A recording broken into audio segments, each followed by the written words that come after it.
Você já se aproximou de um paciente e pensou, por onde eu começo? O paciente tá ali intercorrendo, você olha assim e faz, cara, por onde eu começo? Isso já aconteceu comigo. E olhe que eu tinha 4 anos de formada. Então, assim, a justificativa que era uma enfermeira recém-formada, nesse caso, não colava, não. E na época eu lembro que eu fiquei desesperada. Então eu cheguei pra Patrícia, que já trabalhava muito com emergência, já tinha uma experiência, expertise lá.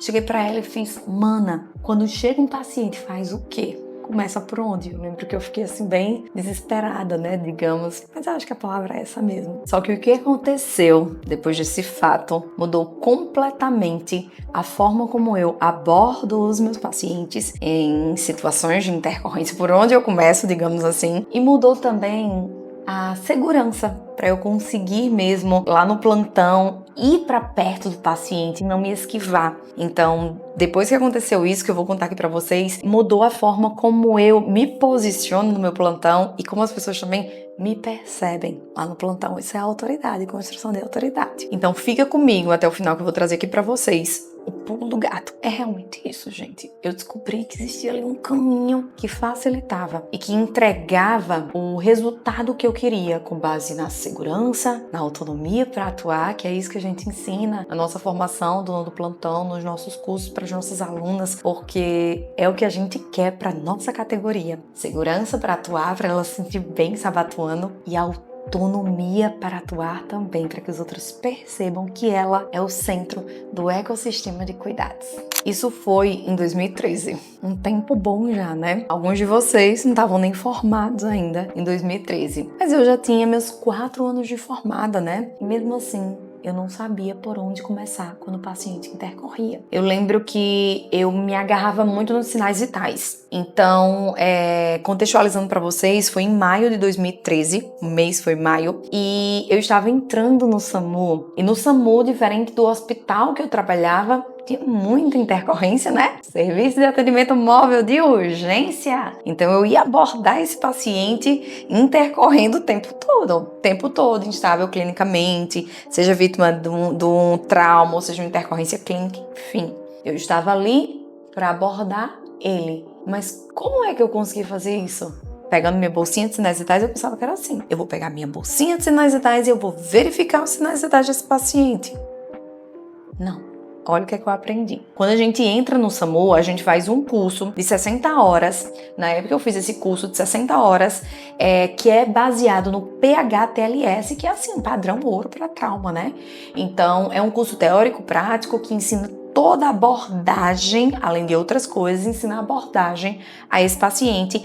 E na época eu também tive a oportunidade de fazer o ACLS, que é no contexto das doenças cardiovasculares, da parada, né, infarto, AVC, parada, né, parada cardiorrespiratória, toda a reanimação, cuidados pós-PCE, tudo, esse universo todo que nos oportuniza entender que existe um caminho para eu abordar o meu paciente. E aí eu fico pensando, cara, por que não me ensinaram isso?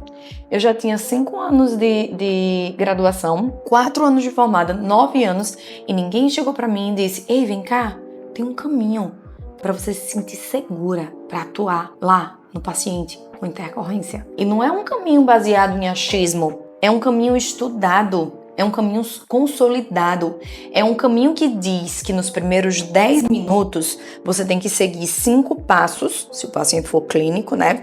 5 passos, avaliar 5 coisas, digamos assim, para que esse paciente, ele não morra se você realizar a intervenção e conseguir reverter, ou você compreenda que existe aquele contexto e tem um risco dele parar ali. Isso para mim, gente, foi um divisor de águas. Porque eu não precisava ficar tirando da minha cabeça, sabe? Não era assim, ai, Priscila acha que é assim. Ai, achismo, olha, achismo, gente, enfraquece tanto a postura da gente. Não é porque eu acho. Eu entendi que existiam ferramentas consolidadas internacionalmente, protocolos que me davam respaldo para eu me comunicar e para eu atuar. Isso é construção de autoridade. Lembrem, na hora da emergência, isso precisa ficar muito claro na cabecinha da gente. Na hora da emergência, é a oportunidade que eu tenho ali de mostrar profissional que eu sou. Então eu vi que existiam ferramentas capazes de fazer com que eu me sinta segura e que eu construa a minha autoridade. Construir pela entrega que eu faço, não pela que eu sou capaz de fazer. Não.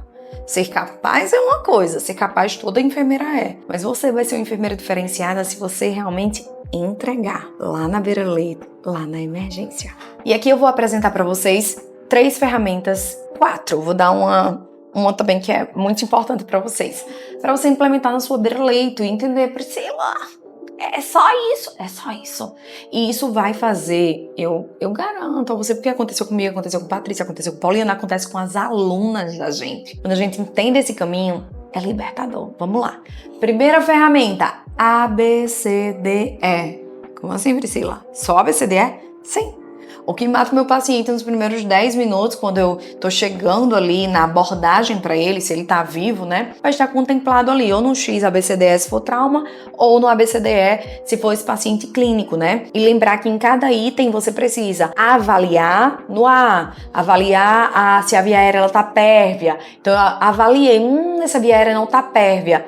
Eu avalio, eu identifico os problemas e eu faço a intervenção nessa ordem. Então primeiro eu vou resolver tudo do A para poder ir pro B, para poder ir pro C e assim consecutivamente. Porque os estudos mostraram, estudos robustos, ferramenta internacional, tô falando disso. Os estudos mostraram que o que mata esse paciente mais rápido tá no A. O que tá no B, o que tá no C, o que tá no D mata rápido, pode matar, mas não tão rápido quanto o que está no A. Então você precisa ver ali o problema do A, identificar o problema e realizar as intervenções. Avaliar, identificar e intervir. Sempre essa tríade. Eu faço no A, ele está mal posicionado, ele precisa ser aspirado, resolve o problema. Faz a intervenção. Depois você vai para o B, ventilação, C, circulação. O D é avaliação neurológica. Eu digo, utilize escala. Escala de Coma de Glasgow, por exemplo, é uma escala aí universalmente conhecida, então utilize ela. Sua comunicação ela fica bem mais assertiva quando você utiliza uma escala. E no E, você vai entender melhor ali aquele evento. Outra ferramenta que é essencial no cuidado da gente nessa abordagem é o MOVE. Lembrando que existe o ABCDE e existe o MOVE caminhando dentro desse contexto, para que você não coloque também que você precisa realizar todo o ABCDE e depois você vai para o MOVE. Não, você é o líder ali daquela equipe. Então você pode ir realizando o ABCDE e tá ali. Gente, eu preciso que monitorize esse paciente, coloca aqui a cardioscopia para esse paciente. Gente, eu preciso que coloque o oxímetro, MOVE, o oxímetro para esse paciente, para a gente avaliar a saturação e ver se ele necessita de um oxigênio suplementar, porque eu sei que se for uma síndrome coronariana, uma saturação menor que 90 ou sinais de insuficiência respiratória é que vai me dizer que eu preciso suplementar oxigênio para esse paciente. Lembrando de colocar, da gente ali pela clínica do paciente e titulando, tá? Então bota um FO2 menor e depois é que vai aumentando, não taca logo uma máscara não reinalante para esse paciente, tá bom? É isso no contexto clínico que eu tô trazendo para vocês. Então vamos lá. E aí eu peço para funcionar um acesso, colocou a oximetria, então você pode aqui providenciando um acesso, olha, eu tô vendo que tem um acesso aqui, pega aqui o material, vamos aqui organizando. E não dependendo da clínica do paciente, eu vou ver quais exames ele precisa. É uma glicemia capilar, é um eletrocardiograma, é um quadro de sepse que eu preciso, de choque séptico, que eu preciso abrir ali o protocolo de sepse, que precisa colher lactato, gasometria para esse paciente. O que é? Vocês entendem que está direcionado ali ao meu cuidado? Olha ali a enfermeira dançando na intercorrência, mostrando a autoridade dela, mostrando o conhecimento dela, sendo percebida de maneira diferente. Construção de autoridade, elas faz assim, com entrega. E aí, junto com isso, a gente também tem um sample, que é a avaliação secundária, que eu avalio sinais e sintomas. Eu pergunto se o paciente ele tem alergias, é tudo, momento certo, agora é a secundária. Então, pergunto se ele tem alergias, pergunto quais medicamentos ele utiliza, quais as comorbidades que ele tem no passado médico, pergunto qual foi a última vez que ele se alimentou, que ele ingeriu líquidos, o que for, para eu entender se esse estômago tá cheio, caso precise de uma intubação, então é importante, ou se ele vai precisar de uma intervenção cirúrgica, enfim, você tá ali organizando todo o seu arcabouço de condutas frente àquele paciente de maneira muito direcionada e assertiva, porque se são ferramentas instituídas internacionalmente, a sua conduta vai ser muito assertiva, vai dar bom. E por último, eu quero trazer para vocês também os 5Hs e 5Ts. Então, avalie esse paciente, avaliação primária, ABCDE, o móvel lá andando, né? O sample, tô lá perguntando.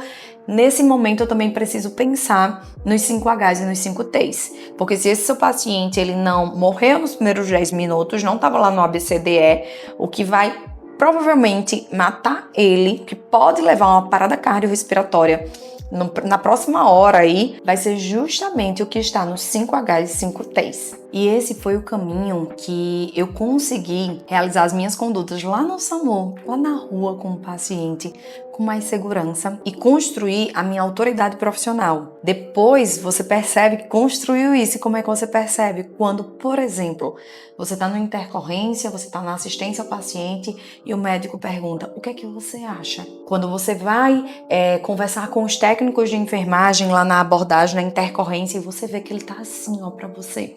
Quando você está em uma situação que você precisa delegar isso para um técnico e ele respeitosamente e também rapidamente ele executa aquilo que você está pedindo. Por quê? Porque ele tem confiança na sua entrega. Você conseguiu construir uma autoridade que gerasse respeito, mas também confiança, que você é capaz de mudar o desfecho daquele paciente e dar segurança para a equipe. Gente, é outro tema, mas deixa eu trazer aqui uma coisa para vocês. Muitas vezes, por trás de um técnico de enfermagem mais arrogante, difícil de lidar, existe a falta de confiança na sua entrega. Isso já aconteceu comigo. E todo esse passo, assim, para você construir essa abordagem, que esse é um dos grandes diferenciais de um enfermeiro, de um profissional médico, profissional enfermeiro, outros profissionais também que lidam ali com intercorrência, é um grande diferencial. Tá tudo ali empacotadinho pra gente dentro de um módulo da nossa formação dono do plantão, que fala sobre mindset do emergencista, abordagem de alto desempenho, como é que eu delego funções à minha equipe. Como assim, Priscila? Funções? Funções, porque não são pessoas. Na emergência eu falo de funções. Lá também traz para vocês toda a perspectiva de